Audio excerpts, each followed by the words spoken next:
नमस्कार, आप देख रहे हैं गांव के लोग। मैं हूं राम जी यादव। आज हमारे स्टूडियो में मेहमान हैं जाने माने सामाजिक कार्यकर्ता और लेखक डॉक्टर सुरेश खैरनार।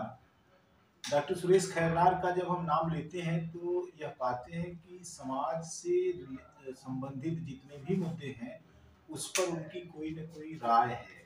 खास तौर से सामाजिक संरचना को लेकर जो काम है, भागलपुर दंगा हो, चाहे मैंने खैरलाल जी के हत्याकांड हो, चाहे मुल्ताई के किसान आंदोलन का गोलीकांड हो उस पर, या और भी देश के तमाम सारे हिस्से हैं जहां उन्होंने जाकर रिपोर्टिंग की है और उसके बारे में तथ्य इकट्ठा किए हैं। और इसीलिए उनकी बात पर ज़्यादा भरोसा किया जाता है कि ये सुनी सुनाई बातों पर अपनी राय नहीं कायम करते या अपनी बात नहीं रखते हैं, बल्कि वहाँ जाते हैं, लोगों से मिलते हैं और फिर अपनी राय बनाते हैं। डॉक्टर सुरेश खैरनार लगभग 50 साल से सार्वजनिक जीवन में हैं। उनकी यात्रा कहाँ से शुरू हुई और कहाँ तक चली, उसमें कौन कौन से पड़ाव आए, किन किन स्थितियों का सामना उन्होंने किया और अपने उद्देश्य पर डटे रहे, और आज के हालात को लेकर वे क्या समझते हैं, इन्हीं विषयों पर हम उनसे बात करेंगे। डॉक्टर खैरनार, आपका बहुत बहुत स्वागत है। मेरा प्रश्न सबसे पहले आपसे निजी जिंदगी को लेकर है कि आपका जन्म कहाँ हुआ और किस तरह का माहौल था जहाँ आप पले बढ़े। मैं एकदम किसान परिवार से हूँ, थोड़े मध्यम या कुछ हद तक इसको ठीक ठाक किसान बोल सकते हो वैसे परिवार में। जॉइंट फैमिली, मेरे पिताजी और वो भाई, मतलब 4 भाई और हमारा 40 लोग हुआ कुल। उस परिवेश में मैं था।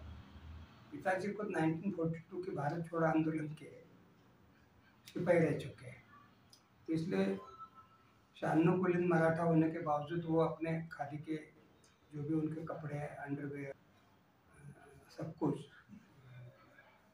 हैंकरचिप तक, कोट तक कुछ खादी का। और शायद आपको तो मराठा थे जो अपने कपड़े खुद धोते थे। तो वो मेरे ऊपर कोई गांधी या कोई जयप्रकाश या लोहिया या मार्क्स या अम्बेडकर वगैरह के पहले आंखें खुली तब से मेरे पिताजी का वो सब, तो एक मेरे वो रोल मॉडल बन गया। और उतनी छोटी उम्र में शायद पूरे गांव में मैं एक ही होऊंगा बावला जो मैं भी उनको कहता था मुझे भी खादी के कपड़े चाहिए। अच्छा, मैं भी उनके जैसे कपड़े अपने धोता था, मैं भी उनके जैसे वो लोटे ये डालकर कोयला और प्रेस करना वगैरह, मतलब वो मेरे एक तरह से रोल मॉडल थे। ये मेरी जीवन की शुरुआत है। खैरनार साहब, आपने बताया कि आपके पिताजी से आपका बड़ा लगाव था, तो क्या पिता से कोई कॉन्फ्लिक्ट आपका नहीं था, कोई टकराव नहीं था? वो पहले शुरू के दौर में तो वो मेरे हीरो ही थे, लेकिन बाद में मैं गांव का शायद एकमात्र लड़का था जो अखबार पढ़ता था। ग्राम पंचायत में आता था, न सरपंच पढ़ता था न कोई सदस्य पढ़ते थे, और मैं जाके बैठ के पूरा मराठा नाम का अखबार था, आचार्य आत्रे का, बहुत महाराष्ट्र का मशहूर अखबार है। आत्रे भी बहुत टाउरिंग फिगर थे, नाट्यकार, लेखक, कवि, एकदम अष्टपहलू, वर्सेटाइल जिसको अंग्रेजी में बोलते वैसे थे। तो वो अखबार में चाट जाता था पूरा, पहले पन्ने से लेकर आखिर तक। स्कूल में भी मुझे आज क्या हुई दुनिया में वारदात, वो घटनाक्रम बताने के लिए प्रेयर में खड़े कर देते थे। तो फिर वो धीरे धीरे समझ में आने लगा। और आचार्य आत्रे बहुत ही जबरदस्त संपादक पत्रकार थे कि जो किसी का लिहाज नहीं करते थे। उस समय के मुख्यमंत्री, एक तो ये भी मानना चाहिए, एक मुख्यमंत्री तो उस शौक से मर भी गया है। अरे हाँ, कन्नमवार नाम के, इतना उन्होंने उसको कंडमवार वगैरह क्या क्या बोल के। तो अब वो एक कूपे बुक किए होंगे, लेकिन इन्होंने लिख दिया उन्होंने एक पूरी ट्रेन बुक कर दी। अच्छा, मैं आत्रे थोड़े थे भी बड़े विचित्र, आती कुछ बातें करके, लेकिन हम वो पढ़ पढ़ के बड़े हुए। तो हमको फिर कांग्रेस के बारे में हम भी धीरे धीरे ओपिनियन बनने लगा कि पार्टी तो वाली बहुत ही लचर टाइप की पार्टी है। तो हम पिताजी को सवाल करने लगे, क्योंकि वो हमारे गांव के एकमात्र कांग्रेस के थे। पूरा गांव मेरा कम्युनिस्ट था, विधायक भी कम्युनिस्ट होके ही जाता था, भले पिताजी के लाख करे कुछ भी चुनाव में। और मेरे चाचा लोग भी कॉमरेड थे।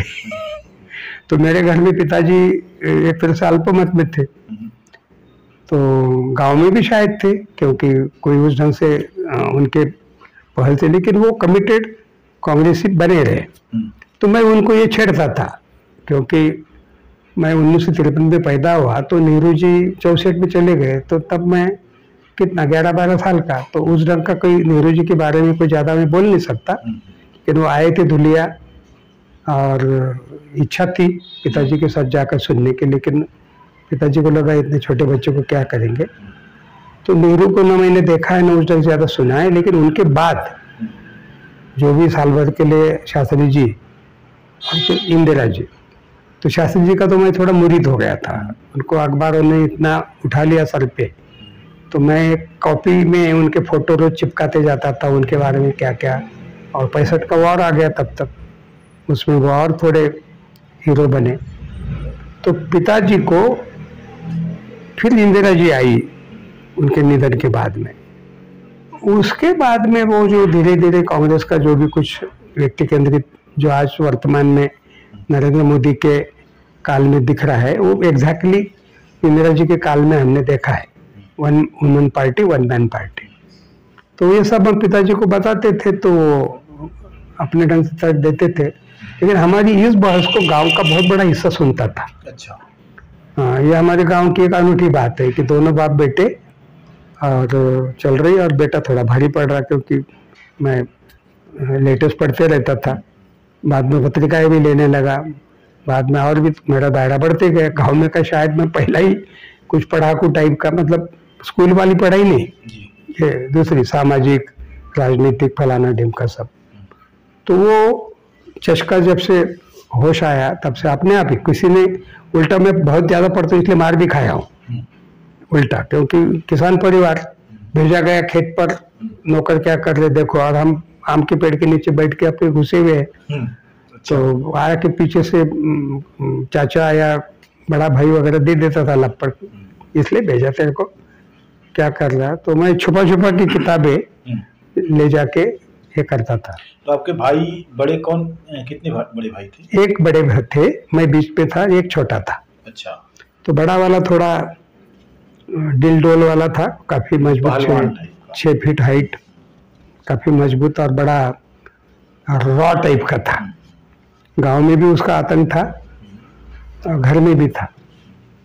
और मैं बिल्कुल उसके उल्टा, थोड़ा नाजुक, थोड़ा सा पढ़ने में का और क्या क्या। तो वो एक तरह से गौन केस थी, तो ज़्यादा पढ़ा भी नहीं, शायद मैट्रिक या इसके बाद में। तो ऐसे परिवेश में मैं पला बढ़ा, लेकिन मुझे अब याद आ रहा कि मेरे गांव ने, समस्त गांव ने, शिक्षकों से लेके हर तरह के लोगों ने मेरे को बहुत सर पे उठाया। अच्छा। एक तरह से जिसको अंग्रेजी में पैम्परिंग बोलते, वो किया गया। कोई भी गोद में उठा लेता था, शिक्षकों को दूसरों को बुरी तरह से मारते हुए देखा, लेकिन आप दुलारे थे। लेकिन मुझे आज तक नहीं याद आ रहा कि मुझे कोई एक छड़ी या कोई एक लपड़। पिताजी की तक वो 1.25, 1.5, 2 वाला हिसाब में थोड़ा गड़बड़ा गया था। एक दिन वो पढ़ा रहे थे, क्योंकि पिताजी मेरे शिक्षक बनने, इतनी शिक्षा उस जमाने की उनकी थी, तो बहुत लोग उनको, कोई मास्टर जी भी बोलता था, कोई गुरुजी भी बोलता था, क्योंकि उनकी शिक्षा उस स्टैंडर्ड की थी। लेकिन गांव घर का जो हमारा पूरा कारोबार था, जमीन, 150 गाय, ये सब चक्कर के कारण, और वो बड़े थे, तो मुखिया वही थे घर के, तो इस कारण वो नौकरी नहीं कर सके, वो इस काम में रहे। लेकिन थोड़े पढ़े लिखे और जानकार आदमी के रूप में लोग उनको सम्मान देते थे, कुछ सलाह भी लेते थे। लेकिन उसमें एक इंटरेस्टिंग पात्र हमारे घर में महिला वाला था। हमारी एक बुआ थी जो पिताजी से भी बड़ी थी। अच्छा। तो उसकी शादी के बहुत कम समय में उसके पति जो है वो निकल गए। अच्छा। कोई बोलता साधु हो गए, कोई बोलता क्या क्या हो गया, जो भी होगा, हमने नहीं देखा है, सब मेरे पैदा होने के पहले की बात।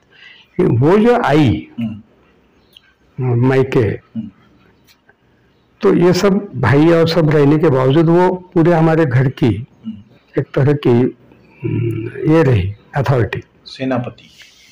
और सबसे कमाल की बात वो गांव की भी बनी। अच्छा। बहुत बड़ा गांव का हिस्सा, कुछ अगल बगल का भी उसको सलाह मशवरा करना। और उनका नाम था मथुरा, मथुरा बहन बोला जाता था उनको। और वो यहाँ तक कि मेरे पिताजी भी उनके शब्द से बाहर नहीं थे। अच्छा।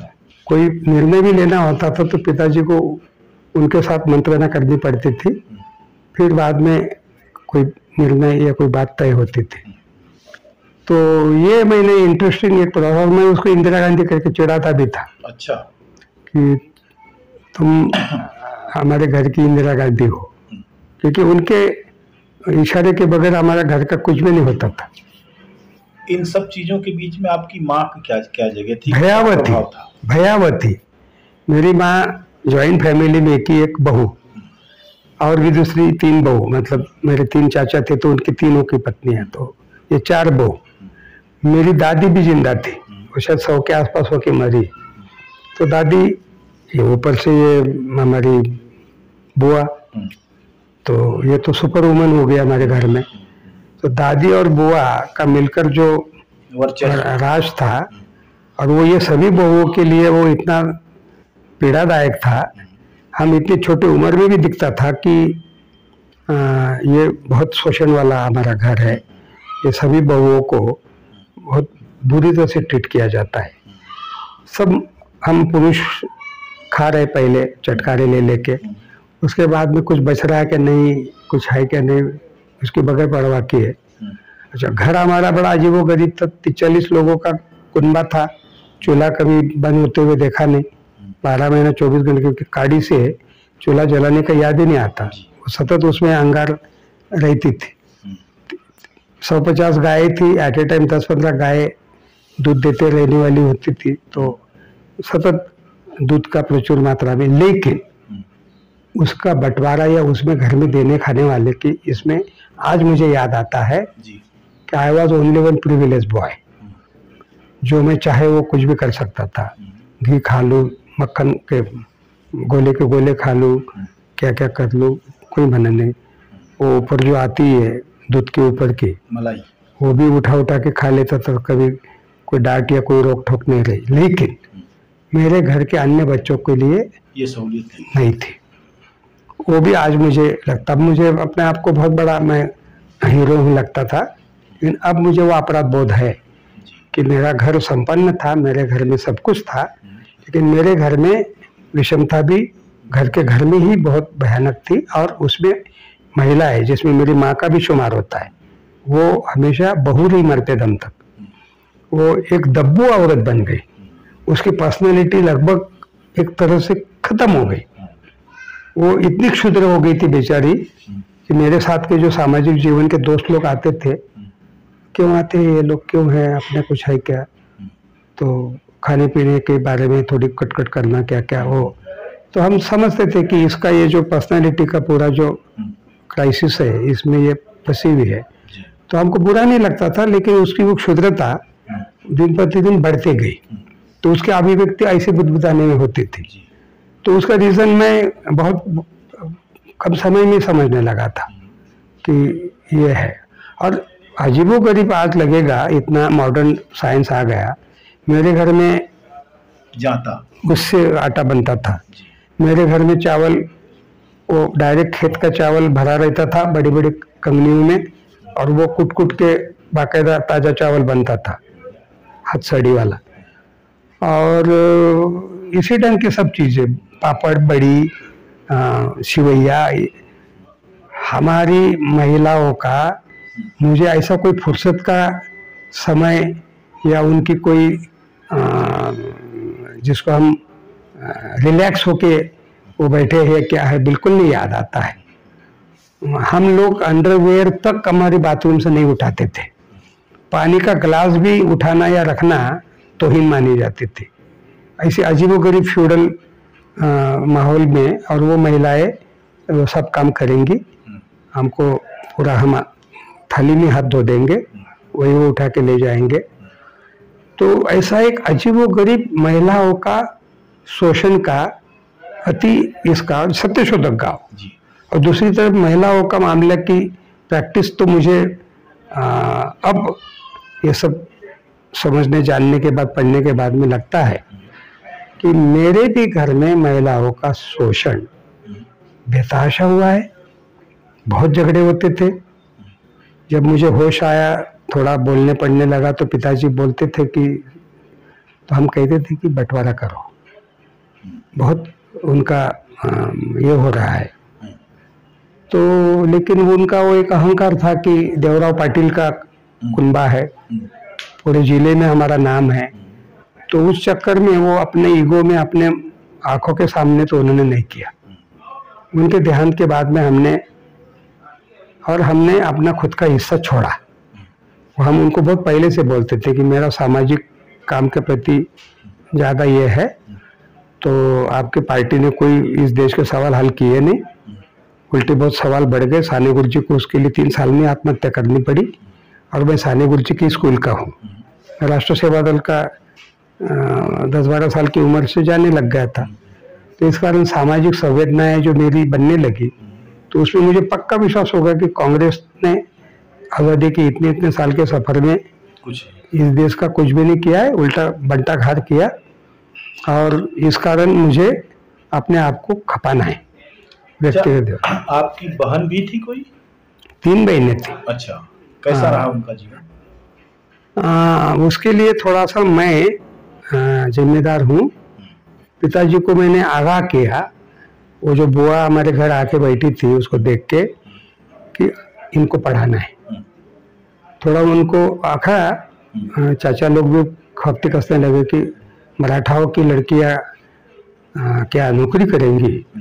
मैंने कहा नौकरी करे न करे, लेकिन उनको पढ़ाओ, कम से कम ग्रेजुएट होने दो, बीएड डीएड होने दो, जो कुछ ऐसी खातिर की डिग्री रखो। तो आश्चर्य लगेगा, मेरी 3 बहनें जॉब वाली निकली। अच्छा।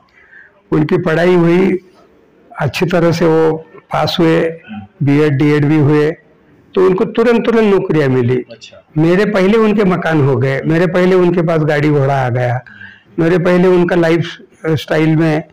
और उसमें एक बहन मेरी साल भर के भीतर विधवा हो गई, जो मेरी बुआ के हिस्से में आया था। वो मेरे से छोटी, मीरा करके। तो उसको उस शिक्षा का पहला लाभ होते हुए देखा कि वो तुरंत शिक्षिका आसानी से बन गई जिला परिषद के स्कूल में, गवर्नमेंट के। और इस कारण, क्योंकि वो भले 100-125 एकड़ के घर में दी गई थी, लेकिन उन्होंने इसको तो डेजर्टेड कर दिया, क्योंकि वो अकेला लड़का था, मर गया। किडनी या किसी बात का पहले से बीमार होगा, लेकिन छुपाया उन्होंने। तो मैंने पिताजी को कहा कि वो 100-125 एकड़ जमीन का जो कुछ होगा कोर्ट में, पहले मीरा को नौकरी में लगाओ। और वो पहली टीचर बनी। दूसरी सबसे छोटी त्रिवेणा थी, वो हाई स्कूल में बनी, ये प्राइमरी स्कूल में बनी। मतलब उनको अपना अर्जित करके खाने की स्थिति बनी। बिल्कुल, खाली खाने के नहीं, पूरा घर आपने किया। तो उसके लिए वो मतलब थोड़ा मैं जिम्मेदार हूँ कि मैं ये इंटरफेयर करता था कि नहीं, इन बच्चों को पढ़ना है, क्योंकि बुआ के हिस्से में जो आया था वो चल गया।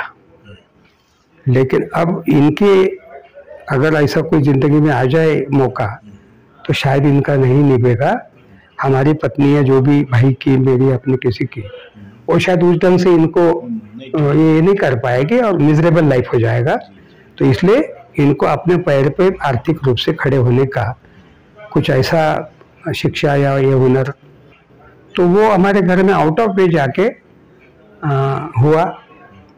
और वो 3 बहनें जॉब में रही, उनके अपनी जिंदगी तो कम से कम थोड़ी सी ठीक ठाक रही। अच्छा, आप ये मुझे बताइए कि आप जब पढ़ रहे थे तो किस तरह के साथियों से आपका राब्ता रहा, और वो कैसे लोग थे? क्या आप लोग गतिविधियां क्या? मेरे गांव में सिर्फ 7वीं तक स्कूल था। तो मेरी बुआ एक बगल का तालुका शिंदखेड़ा करके, तो वहाँ वो बही गई थी, और उसको तब लड़का नहीं हुआ था। तो वो मुझे 7वीं के बाद में, गोद नहीं, शायद मन में होगा, लोग चिढ़ाते भी थे, क्योंकि वो थोड़े हमसे और ज़्यादा जमीन वाले थे। तो वहाँ शिंदखेड़ा नाम के तालुका के गांव में पढ़ने गया। वो थोड़ा मंदिर भजन कीर्तन वाला जरा अलग तरह का कल्चर का गांव था मेरे लिए, वो एक नया एक्सपोजर था। उस गांव में एक भूगोल के टीचर थे बीबी पाटिल नाम के। ये बीबी पाटिल मुझे बोले कि तुम शाम को क्या करते हो? तो मैंने कहा मैं कुछ नहीं करता। तो बोले आते जाओ। तो हम गए, देखा तो एक भगवा झंडा, समझते सदा वत्सले वगैरह ऐसा कुछ, और मुसलमानों ने ऐसा किया, मुसलमानों ने वैसा किया, हमारी माँ बहनों के स्तन काटे, पूरे कुएं भर गए, उनके गुप्तांगों में संजीवनी डाल दिए। तो ये सब सुन के तो मैं एकदम आग बबूला हो जाता था। मुस्लिम मोहल्ले में जाके साले लांडे वांडे क्या क्या गाली गलौज करके, वो बेचारे टुकुर टुकुर देखते रहते थे। पटेल का लड़का है, वो भी टांगा चलाने वाले, ताशा बजाने वाले, बकरा काटने वाले वगैरह इसी टाइप के जॉब के थे। कोई मुझे बहुत ढंग की स्थिति का मुसलमान उस गांव का भी नहीं आता था ना हमारे गांव का।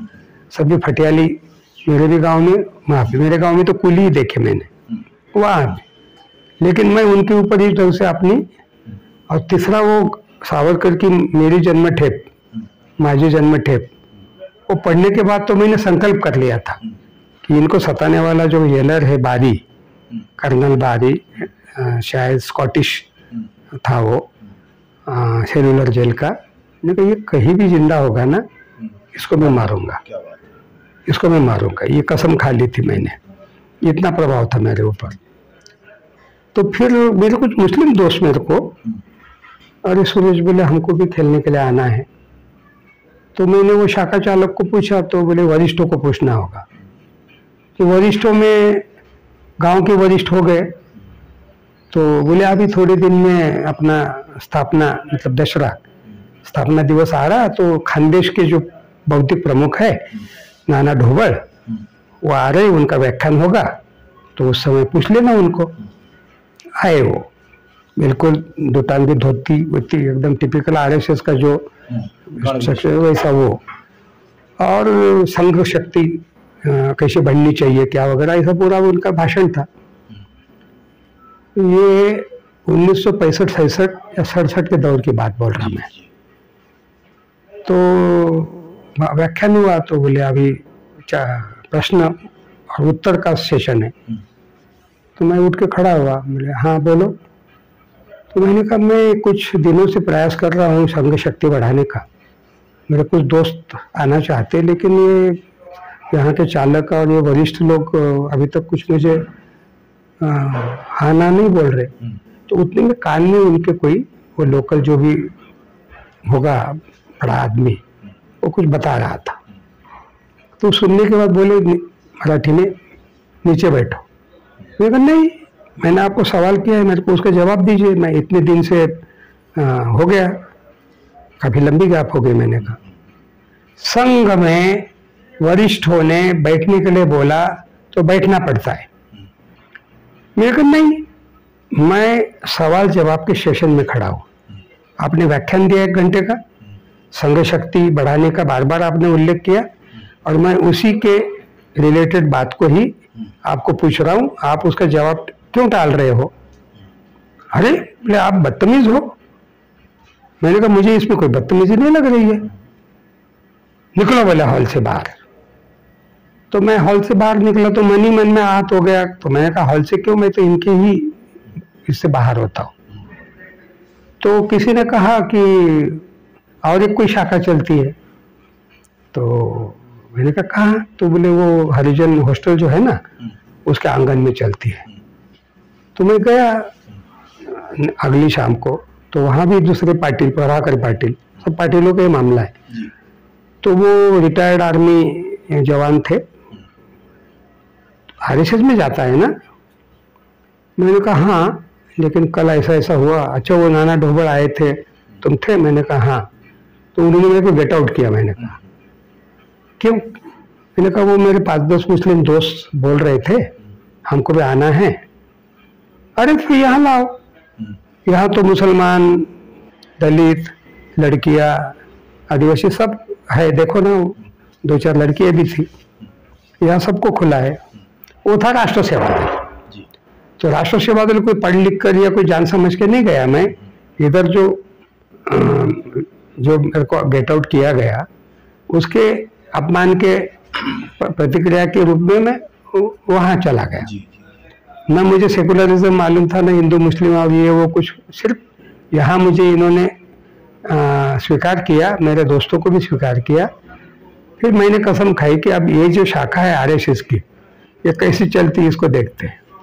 तो हमने उसी ग्राउंड पे एक अलग झंडा, अलग काठी ले ली इधर के प्रमुख से। मैंने कहा मैं वहाँ शाखा चलाऊंगा। तो देखा आपने, अभी डॉक्टर खैरनार ने बताया कि किस तरीके से उनका बचपन बीता, किस तरह घर के लोग थे और स्त्रियां कैसी थी, उनका जीवन कैसा था, और किस तरीके से इन्होंने अपने प्रयास से अपनी बहनों को आत्मनिर्भर होने में बड़ी भूमिका निभाई, और कैसे आरएसएस की शाखा में जाने और प्रश्न उठाने के बाद इनके ऊपर एक तरह से सप्रेशन हुआ कि बैठो, सवाल मत उठाओ, और इन्होंने विद्रोह कर दिया। तो यहाँ से यात्रा शुरू होती है, जो हम अगले एपिसोड में आपके लिए ले आएंगे। तब तक के लिए आपको बहुत बहुत धन्यवाद। जल्दी ही फिर मिलते हैं। नमस्कार।